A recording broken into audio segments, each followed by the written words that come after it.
role of septal resection in infertility. She completed a MS from SV Medical College, Tirupati in 2002, practiced as gynecologist in Sangalal Memorial Hospital, Hyderabad. A clinical research project is significance of DNA fragmentation in male factor infertility. Presently is a consultant at Krishna IVF since 2008. A warm good morning to all of you. Septate uterus is the most common uterine anomaly associated with both normal and abnormal reproductive outcomes. Though there is a general agreement on relationship between the septum and reproductive problems, the nature and extent of expression of these problems is not clear. According to various studies, fetal survival rate of 6 to 28% is seen in women with the septate uterus, with a high abortion rate of around 60%. And mechanisms by which septate uterus causes pregnancy loss and infertility have not been established. Several theories have been explained to give an explanation to this mechanism. According to the most widely accepted theory proposed by March and Fire et al. In way back 1983, it says the septum consists of fibroelastic tissue with inadequate vascularization and abnormal endometrium, leading to compromised implantation, altered decidual and placental growth, and pregnancy wastage. Contrary to this belief, Deveshreff et al. In 1995, they proposed that the septum consists of less connective tissue, more muscular tissue, and increased vascularity. Because of this, there is uncoordinated muscular contractility, abnormal estrogen and progesterone receptor development, leading to implantation failure, pregnancy wastage, and infertility. Diminished size of the uterine cavity as well as cervical incompetence have also been proposed as possible causes for adverse reproductive outcomes in septate women. With more and more use of 3D and 4D ultrasonography as a valid diagnostic tool in identification of uterine anomalies, it enabled the clinician to assess uterine morphology completely and to find a correlation with the reproductive outcome. As it is said by the previous speaker, after diagnosis of the uterine septum, the morphological features of the septum are calculated. The septal width is the measurement obtained by line joining the tubal ostia, and then the septal width is the line joining the tubal ostia, and the septal length is from the distal tip of the septum to the midpoint line joining the tubal ostia, and the residual cavity is the distal tip of the septum to the internal os. And the cavity distortion is a ratio obtained by septal length divided by septal length plus residual cavity. And the vascularity of the septum is identified by the Doppler studies. Several retrospective studies have been conducted to identify a relation between the morphological features of the septum and the pregnancy outcome. Based on pooled data of two large studies conducted in 1998 and 2003, significant correlation was not seen with septal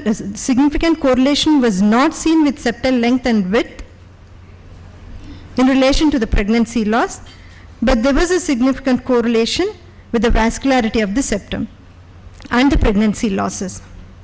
Recent studies quote that there is a significant relation to the pregnancy losses and width of the septum along with vascularity of the septum.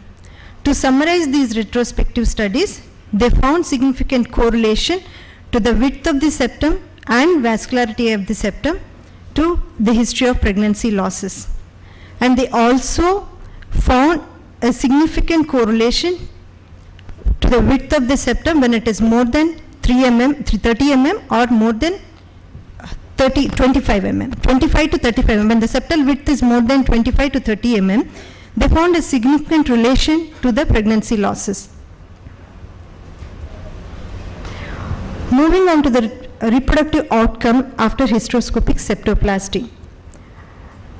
According to various studies, hysteroscopic septoplasty is advised for women with recurrent pregnancy losses to improve the live birth rates. But the role of septoplasty in women with primary infertility remains a controversy. Maybe this is because of lack of good randomized controlled data. Nauri et al. In the retrospective study in post-septoplasty in women with primary and secondary infertility, they found a significant improvement in pregnancies at the end of 4 years, 3 to 4 years, and the pregnancy rates were around 69% with a live birth rate of 49%. They also conducted a pooled analysis of 18 similar studies, including 1,500 women, which is a large number, and they found similar results with their own study. And the pregnancy rates were around 60% with a live birth rate of 45%. Moller et al. Conducted a prospective study, and they divided the women into 2 groups based on presence of or absence of the septum. And all these women were of unexplained infertility. And they subjected women with septum to a septoplasty, and rest of the women were managed expectantly without any treatment. Post-septoplasty, after 12 months, within 12 months, they looked at the pregnancy rates in both the groups. The pregnancy rates were around 38% versus 20%, and live birth rates were around 34% versus 18% in both the groups. They found significant increase in the pregnancy rates when compared to women without septum, post-septoplasty in the group who had septum. Another study by Shokir et al. Found significant relation to the pregnancy outcome in the pregnancy rates post-septoplasty in women with primary infertility.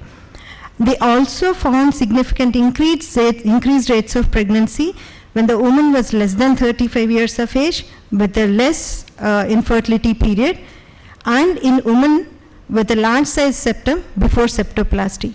So they said even the patient characteristics like age in marital life and length of septum do matter for the pregnancy rates. Few studies recommend septoplasty before going for an IVF treatment to minimize adverse effects of septum on fecundity and early pregnancy loss. And to eliminate this controversy regarding the need for septoplasty, Kovalik et al., they're conducting a trial study, TRUST trial study, which is nothing but the randomized uterine septum transection trial. It's still going on. And in this randomized study, they randomized the woman with recurrent miscarriages between hysteroscopic septoplasty and expectant management. And this study, this will be able to give us answers regarding the controversy about the septoplasty and pregnancy outcomes. Moving on to hysteroscopic septoplasty. Hysteroscopic septoplasty, though it's a simple procedure with a low complication rate, it is ideal to perform it in a proliferative phase. Prior preparation is not routinely recommended for everyone. It is recommended only for people who have a thick septum with vascularity and in people who have a complete septum. Transrectal ultrasound guided or laparoscopic guided procedure is recommended to prevent perforation of the uterus. And this procedure, as I said, this is a very safe procedure carrying a very low intra and post-operative complication rate, somewhere around 1.7%. Follow-up is also equally important post-septoplasty, and we usually call the woman for follow-up 1 month after the post-septoplasty. If you are planning to evaluate the cavity by 3D ultrasonography, we prefer to call them in a secretory phase to evaluate the cavity better.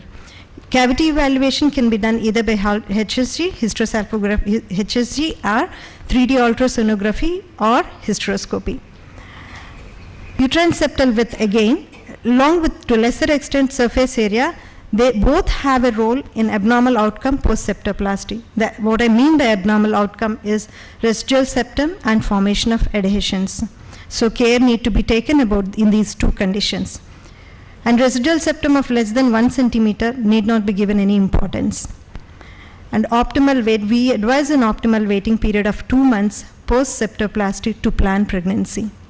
And my carry home message today is width of the septum to certain extent when it is around more 2.5 to 3, and vascularity of the septum for now shows significant relation to the pregnancy loss in women with septate uterus, and to certain extent septoplasty, hysteroscopic septoplasty is recommended for women who have a history of recurrent pregnancy loss. Role of septoplasty in infertile women is still a controversy. Thank you.